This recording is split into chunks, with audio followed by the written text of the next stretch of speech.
Hey folks, welcome back to the Portable Gamer, and different episode today. I'm going to talk about some things that I've realized recently about sim racing games. And we're going to start in Project Cars 2, and we are at Laguna Seca, and we're in the AMG SLS GT3. The reason I picked that track and that car is I have this track and this car in all of my racing sims. So if we go back a little bit, a little background about me, I have been into racing sims my whole life, really since I was, I don't know, elementary school, preschool?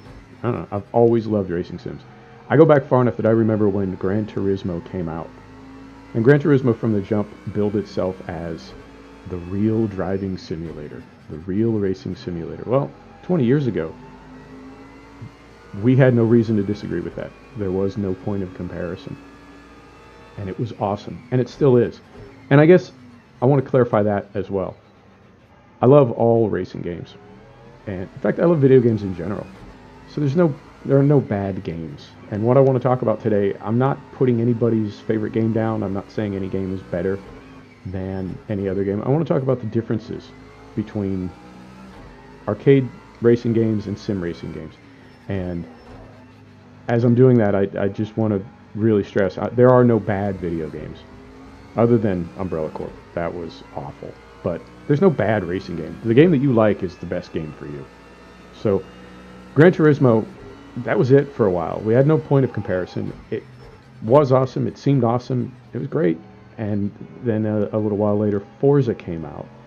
And I felt like Gran Turismo and Forza were sort of challenging one another. And because I was on console, that was really all I knew. And then I got on PC, and I was into trucking and farming sim for a long time. I wasn't really into racing sim, so it was about a year and a half ago, I got back into racing sim, and I started with Project Cars 2. And it blew me away. Extremely immersive game. Great graphics, looks good, drives good, plenty of adjustability. I was basing my assessment of Project Cars 2 on Gran Turismo and Forza, and it won. It felt a lot more like a driving simulator than either one of those, and that was fine for me for a while. And I have to say that, you know, in hindsight, we realized that Project Cars 2 is sort of an arcade game. It's a lot of fun, it's a great game, but it's not really a driving simulator, and you don't know that when you're using it, when you're playing it. It's only when you get into something else. So this was fine for me for a long time, and I actually had another race sim, and that sim was Assetto Corsa. And the thing I didn't like about Assetto Corsa was the graphics, right? The graphics really disappointed me. So I stayed away from it, and I kept hearing people say, Assetto Corsa physics are amazing. It's a racing simulator. It's not an arcade game like Project Cars 2. And I thought, yeah, man, but I just can't get past the graphics. Well, looking at this Assetto Corsa that we're in right now, we're running the Good Bad Weather suite. We're running Fonseca sound. We're running Wagnum's Realistic, I want to say, photorealistic. We're running a bunch of graphics and sound mods. Changes the game entirely. I don't have any problem with these graphics. You kidding me? This is as immersive in a slightly different way than Project Cars 2, but it's got hotter physics and it's much more realistic. It's got tire modeling. It's got track temperature modeling. It's got a lot of things that Project Cars 2 doesn't have. And you know, step back a minute here. And my background is marketing. And I can tell you that any creative project, and video games are a creative project, any creative project is it's like a battle of wills between the designers on one side and the money on the other side. And there has to be a tension, and both sides need to keep each other in check. And if they do that right, they make something amazing. If the money gets out of hand, you're going to make a very disappointing product. It's going to be cheap. People are going to buy it for a little while. It's not going to have any legs. It's not going to be memorable. Nobody's going to care about it. Think about the games you play on your phone. Those are games designed by accountants, right? But the other side is if you let the developers have free reign, then first off, the project will never get done. And when it does get done, it will be incredibly overpriced. Nobody will be able to afford it. It'll be beautiful and win awards, but it won't make any money. So when I look at something like Project Cars 2, I think that's an accessible game. That's a fun game that you can just jump into. You don't need to know how to tune a car. You really don't even need to know how to drive. You just jump in and you have fun. And that got me thinking, as I'm making the transition from Project Cars to Assetto Corsa, that got me thinking about the bad habits that I learned in Gran Turismo and Forza, because the physics in Gran Turismo and Forza is so broken that you're not really learning to drive. You're learning to play a video game, and that's a different kind of thing. So back in the day, I ran in the Bentley Speed 8 on the Nordschleife, not the combined loop, not the endurance loop, just on the Nordschleife. I ran a 459. That's not real. You can't do that. That's not a driving sim. That's an arcade game, and it's a blast, but it's not an arcade game. So I had bad habits that I brought into Project Cars 2. I kept them through Project Cars 2 into Assetto Corsa. I kept them through Assetto Corsa until I got into R Factor.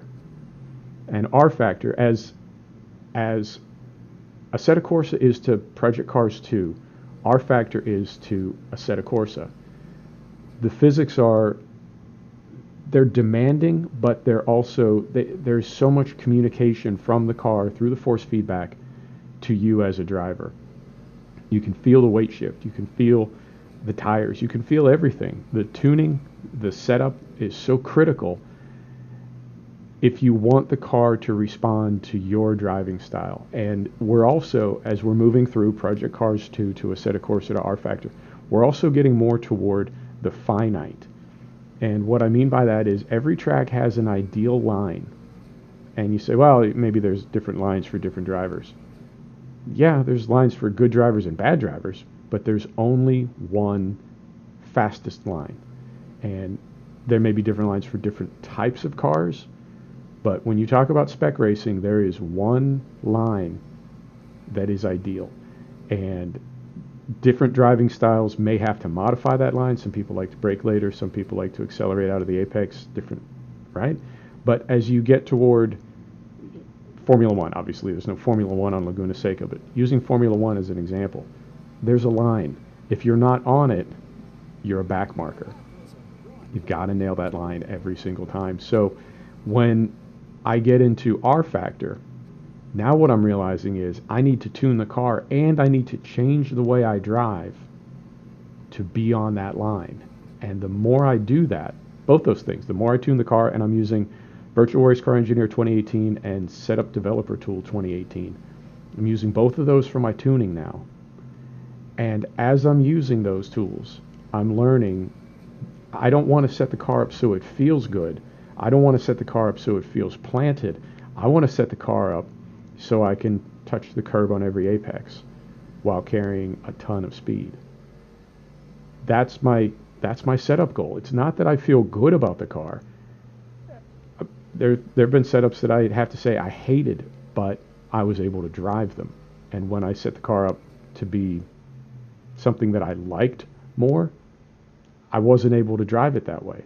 So it's not about, I don't want to say this. It's not about having fun as we go through R Factor. It's about putting in not even fast laps, perfect laps. I put in fast laps in Gran Turismo, but they were fake. I was playing an arcade game. A fast lap in R Factor is a fast lap. It's a legitimately fast lap. And that takes us to the last sim that I've moved into. And this progression has happened for me over the past 90 days.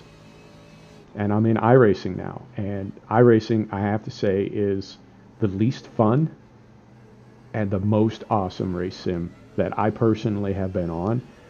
It's not fun because it's so frustrating. And I'm not talking about the other drivers when you're racing at the rookie level. It's not fun because it's like work. It really is. Getting the car tuned. I tune it myself. I can't get it tuned. But getting the tune right, and all the test laps and all the experimentation, and I got VRS going for my analytics and pulling telemetry off laps. It's a different kind of fun. It's not arcade fun. It's like, I don't know, man. It's like the difference between fantasy football and playing football. But it's amazing, and I can't recommend it enough. If you want a race sim, if you just want to if you just want to have fun and turn laps, there are much I don't want to say easier, but there are sims that will not there are racing games that won't frustrate you. You just have fun, and you can drive a ton of cars, and they make awesome car sounds. And I'm not being an ass when I say that. I effing love the sounds that cars make, all of them. Not just the engine, the transmission, the intake, the turbo, the transmission, the differential, everything, the tires. I love those sounds, and you can drive a car, you can throw it around, you can hear all those sounds. You can race your friends in person, online, set up a LAN in your place and race, whatever. You can have a blast, and you won't be caught up in the minutia of trying to take off a tenth of a second per lap, and the frustration you feel when you can't do that. And then on top of that, realizing could be track conditions that day, could be windy that day, and it's just a bad day for testing because there's a headwind coming off turn 3, and you're never going to get that speed down that part of the track or whatever. So what I'm doing now is I'm unlearning the bad habits that I developed over years and years of playing arcade racing games, and I'm actually trying to be a good sim driver. And I feel like I've landed on the right combination. I've got four sims right now. I love all of them. They're all fun, but the one that's going to make me a better driver is iRacing. So that's my take. If you disagree, if you got feedback, throw it in the comments. Let's talk about it. I'm open to ideas, open to suggestions. Folks, thanks for stopping back to check out The Portable Gamer. We'll see you next time. Take care now.